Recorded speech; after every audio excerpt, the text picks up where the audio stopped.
அனைவருக்கும் வணக்கம். கற்க கசடர நிகழ்ச்சியை காணும் அனைவரையும் வரவேற்கிறேன். முந்தைய பாடவேளையில நம்ம பெயர் சொற்களின் 6 வகைகள் குறித்து விரிவாக அறிந்து கொண்டோம். இன்றைக்கு நம்மளோட பாடவேளையில நம்ம தொழிற்பெயர் குறித்தும் வினையாளனையும் பெயர் குறித்து நான் விரிவாக அறிந்து கொள்ள போகிறோம். வாருங்கள்.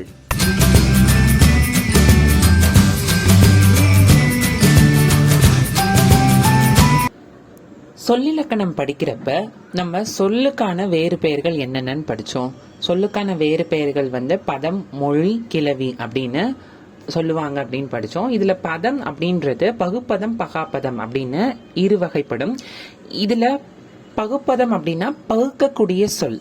பகுதி, விகுதி, சந்தி, சாரியை, இடைநிலை, விகாரம் என என்னால் 6 உறுப்புகளா ஒரு சொல்ல என்னால் பிரிக்க முடியும் அப்படின்னா 6 குறைந்தது என்னால பகுதி விகுதியா பிரிக்க முடியும் அப்படின்னா அது பகுப்பத சொல்.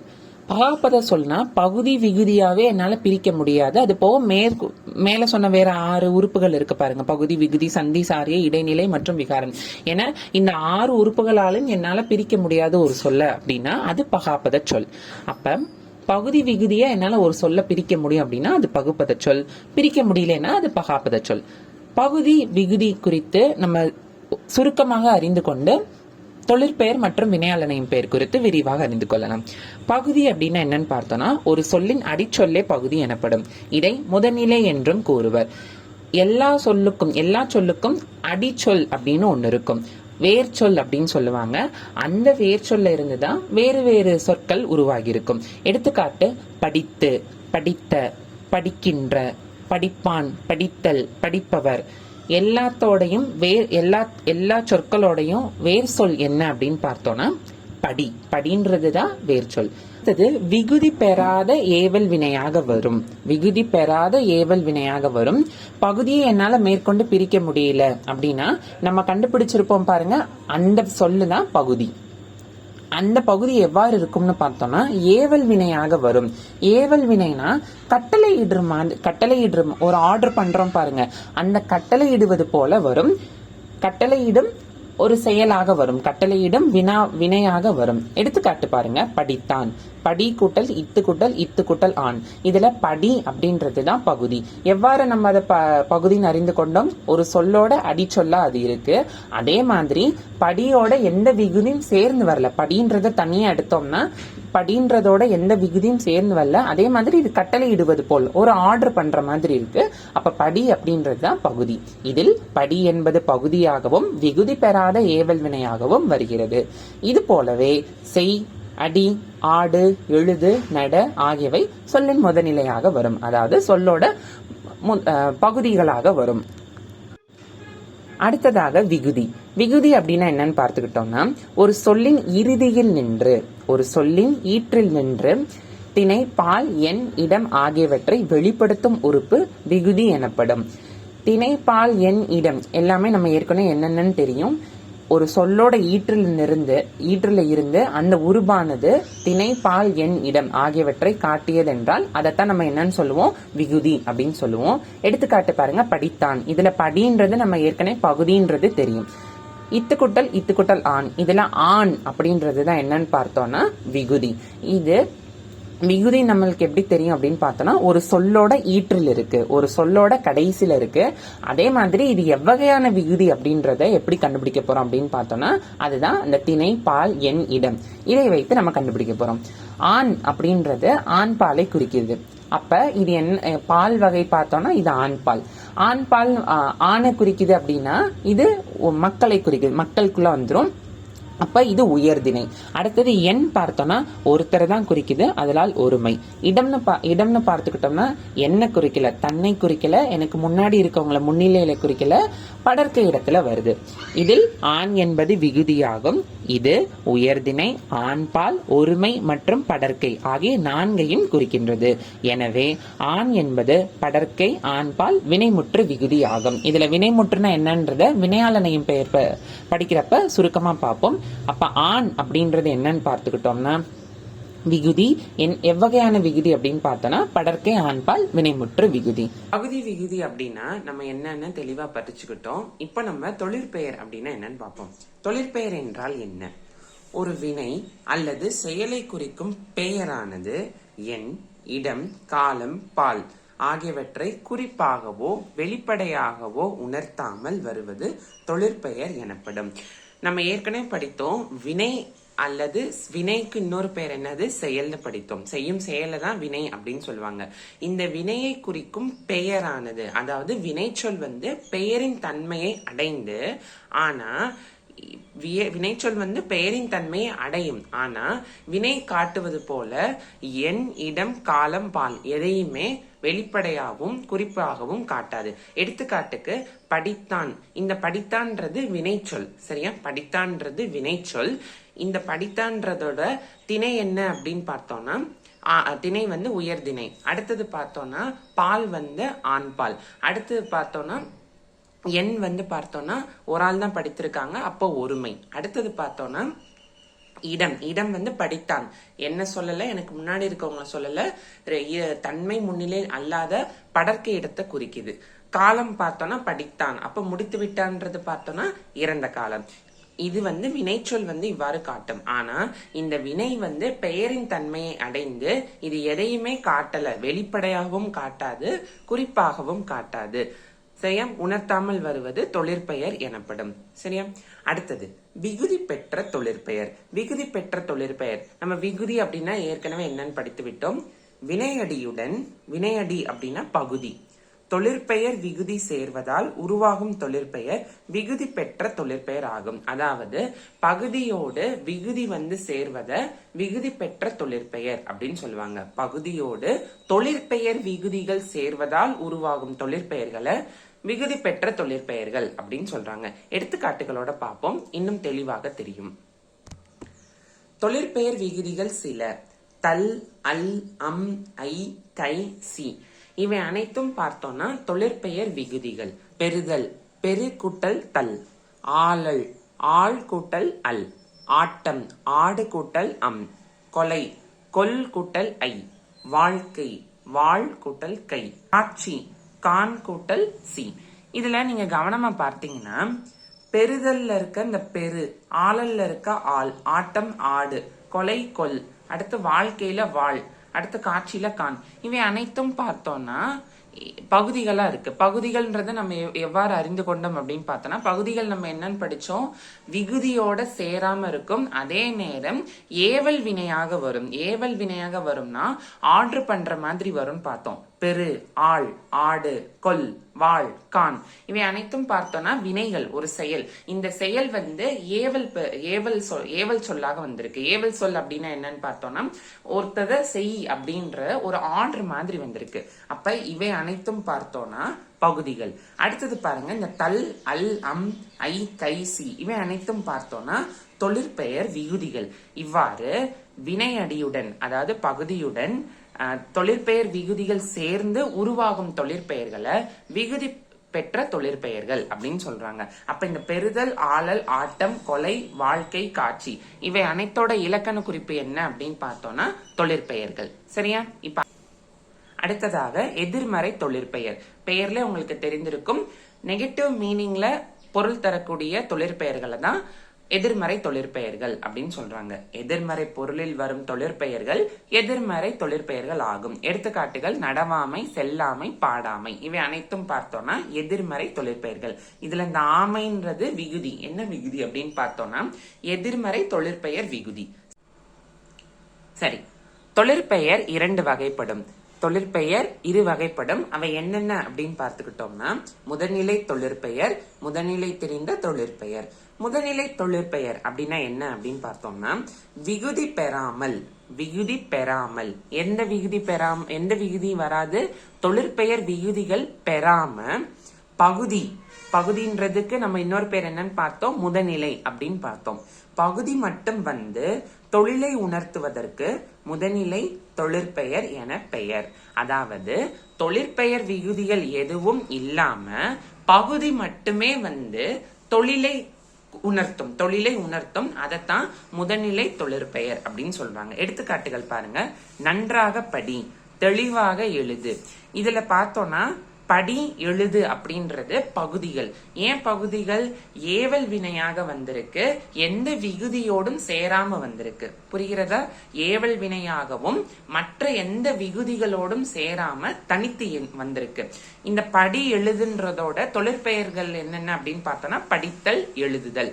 இவ்வாறு அந்த தல் விகுதி சேராம பகுதி மட்டும் வந்து தொழிலை உணர்த்துவதற்கு முதநிலை தொழிற்பெயர் அப்படின்னு சொல்றாங்க. பாருங்க, முதநிலை திரிந்த தொழிற்பெயர். முதநிலை திரிந்த தொழிற்பெயர் அப்படின்னா விகுதி பெறாமல், தொழிற்பெயர் விகுதிகள் எதுவும் வராம முதநிலை திரிந்து வரும் தொழிற்பெயர் முதநிலை திரிந்த தொழிற்பெயர் ஆகும். அதாவது பகுதி வந்து திரிந்துனா எழுத்துக்கள்ல சில மாற்றம் பெற்று தொழிற்பெயர் வருவது முதநிலை திரிந்த தொழிற்பெயர் ஆகும். முதநிலை திரிந்த தொழிற்பெயர் ஆகும்.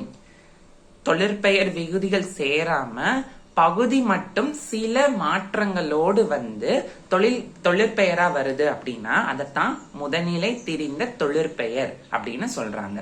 எடுத்துக்காட்டு பாருங்க, அவனுக்கு என்ன கேடு. இதுல கேடு அப்படின்றதுதான் முதநிலை திரிந்த தொழிற்பெயர்.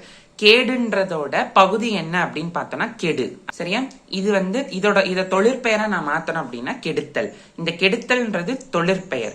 இந்த கெடுத்தல் வந்து கெடுன்னு வந்திருக்கு. அதாவது விகுதி எதுவும் சேராம பகுதி மட்டும் தனித்தே வந்திருக்கு. அது எந்த மாற்றமும் இல்லாம, எழுத்துக்கள்ல எந்த மாற்றமும் இல்லாம வந்திருக்கு.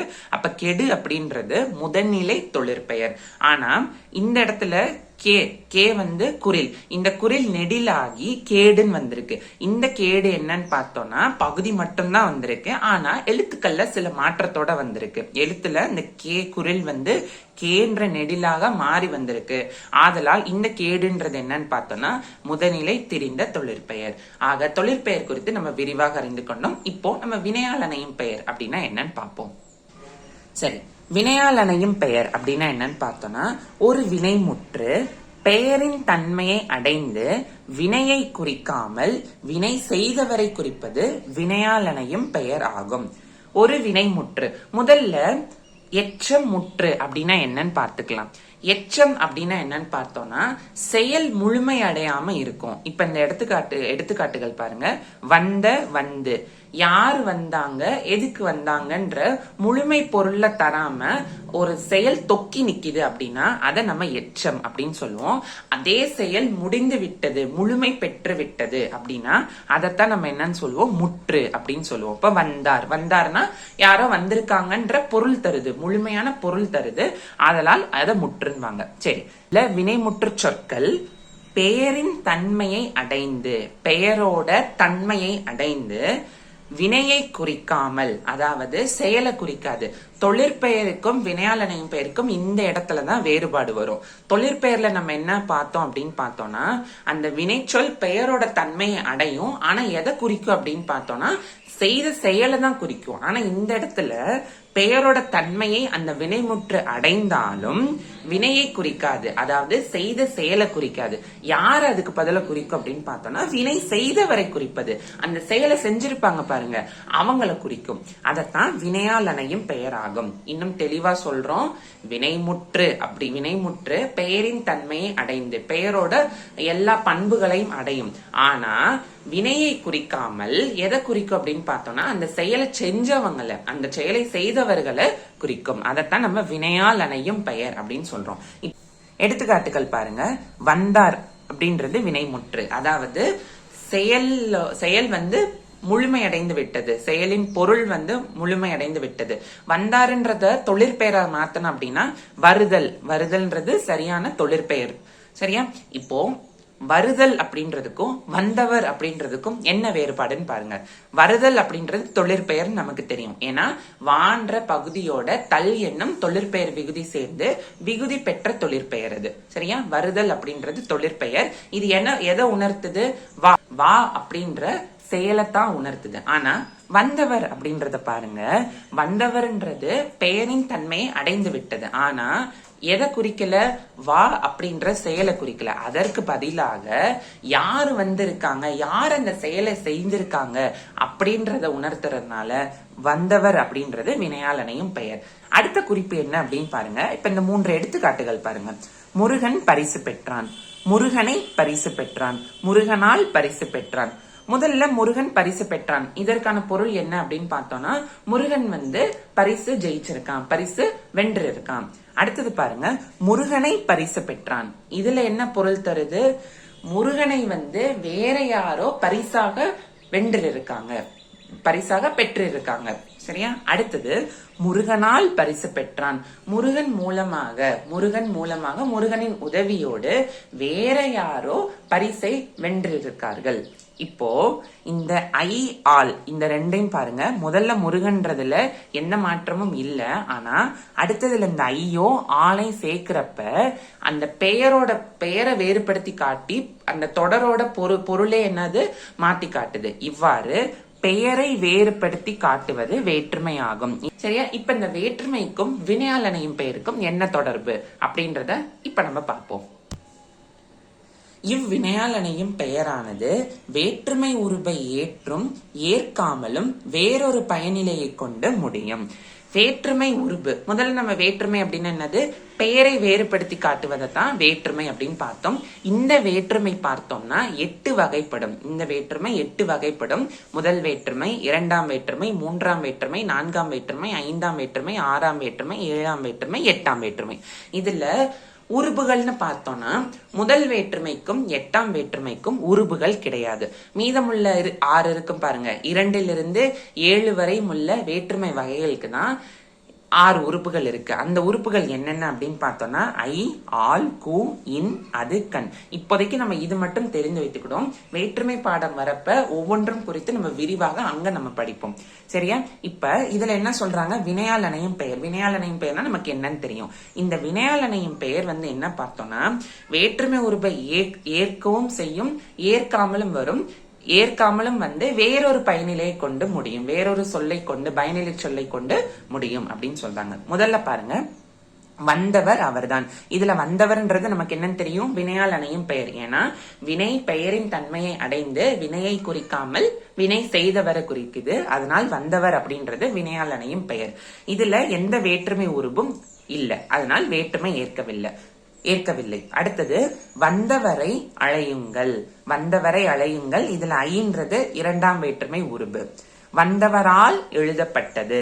அடுத்தது ஆள் மூன்றாம் வேற்றுமை உருபு. வந்தவருக்கு கொடுங்கள். இதுல கூன்றது நான்காம் வேற்றுமை உருபு. வந்தவரின் மனைவி. இதுல இன் அப்படின்றது ஐந்தாம் வேற்றுமை உருபு. வந்தவரது வீடு, அதுன்றது ஆறாம் வேற்றுமை உருபு. வந்தவர் கண் கல்வி கற்றான். வந்தவரிடம் இருந்து கல்வி கற்றான். கன்றது இருந்து அப்படின்ற பொருள்ல இருந்து வரும். வந்தவர் கண் கல்வி கற்றான். வந்தவரிடம் இருந்து கல்வியை கற்றான். இதுல கண் அப்படின்றது ஏழாம் வேற்றுமை உருபு. இதுல நீங்க நல்லா கவனித்தீங்க அப்படின்னா அனைத்திலும் வந்தவர் அப்படின்றது பொதுவாக இருக்கு. வந்தவர், வந்தவரை, வந்தவரால், வந்தவருக்கு, வந்தவரின், வந்தவரது, வந்தவர்கண் எல்லாத்திலயுமே வினையாளனையும் பெயர் இருக்கு. ஆனா வினையாளனையும் பெயர்ல இன்னும் தெளிவாக கவனித்தீங்கன்னா வேற்றுமை உருபை ஏற்காமலும் வந்திருக்கு, ஏற்றும் வந்திருக்கு. அதே மாதிரி வேறொரு பயனிலை சொல்லை கொண்டு முடிந்திருக்கு. புரிகிறதா? இது இரண்டாவது விதி. வினையாளனையும் பெயருக்கு முதல்ல நம்ம என்னன்னு பார்த்தோம், பொருள் பார்த்தோம். அடுத்து முதல் விதி என்ன அப்படின்னு பார்த்தோம்னா வினையாளனையும் பெயரானது வேற்றுமை உருபை ஏற்கவும் செய்யும், ஏற்காமலும் வரும். அதே மாதிரி வேறொரு பயனிலையை கொண்டு முடியும்.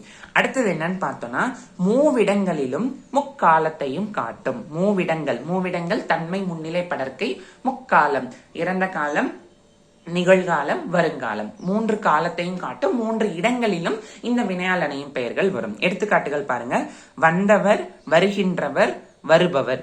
இதுல பார்த்தீங்கன்னா வந்தவர்ன்றது இறந்த காலம் வினையாளனையும் பெயர். வருகின்றவர் நிகழ்காலம், வருபவர் என்ன அப்படின்னு பார்த்தோம்னா வருங்காலம். அடுத்தது பாருங்க, வந்தவன் நான்ன்றது இந்த இடத்துல தன்மை. வருகின்றவர் நீர், எனக்கு முன்னாடி இருக்காங்க முன்னிலை.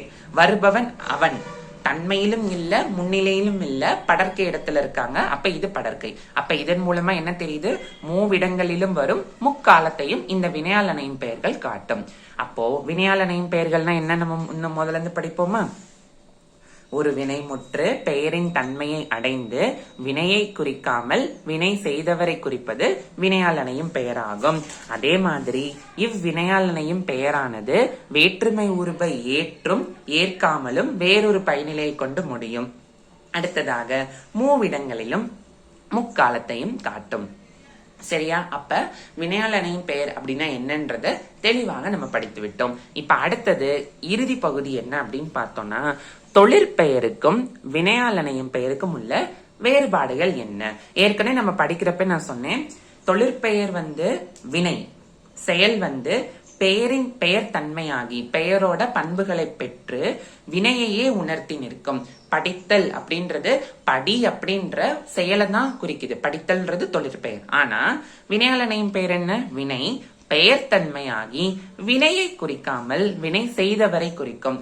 படிப்பவர் அப்படின்றதுல படின்ற செயலை குறிக்கல, அதற்கு பதிலாக யார் அந்த வேலையை செய்தாங்க, யார் அதை படிச்சாங்க அப்படின்றத உணர்த்துது. இதுதான் தொழிற்பெயருக்கும் வினையாளனையும் பெயருக்கும் உள்ள பெரு வேறுபாடு. ரெண்டுமே வினை தான். அந்த வினை பெயரின் தன்மையை அடைந்து தொழிற்பெயர் வினையை உணர்த்தும். ஆனால் வினையாளனையும் பெயர் வினையை உணர்த்தாமல் செயல் செய்தவரை உணர்த்தும். சரியா? அடுத்து காலம் காட்டாது. தொழிற்பெயர் காலம் காட்டாது. அடுத்தது இது 3 காலத்தையும் காட்டும். எடுத்துக்காட்டுகள் பார்த்தோம்ல, வந்தவர், வருகின்றவர், வருபவர்னு. அடுத்தது படற்கை இடத்தில் வரும். படற்கை இடத்துல மட்டும்தான் தொழிற்பெயர் வரும். ஆனா வினையாளனையும் பெயர் மூவிடங்களிலும் வரும். சரியா? அப்ப இதன் மூலமா தொழிற்பெயர் வினையாளனையும் பெயர் கொடுத்து நம்ம விரிவாக அறிந்து கொண்டோம். இந்த காணொளி உங்களுக்கு பிடித்ததென்றால் மற்றவர்களுக்கு பகிருங்க. உங்களின் மேலான கருத்துக்கள் பகுதியில் தெரிவிங்க. தொடர்ந்து எங்களோடு இணைந்திருக்க மறக்காம கற்க கசடர் யூடியூப் சேனலை சப்ஸ்கிரைப் பண்ணிக்கோங்க. நன்றி, வணக்கம்.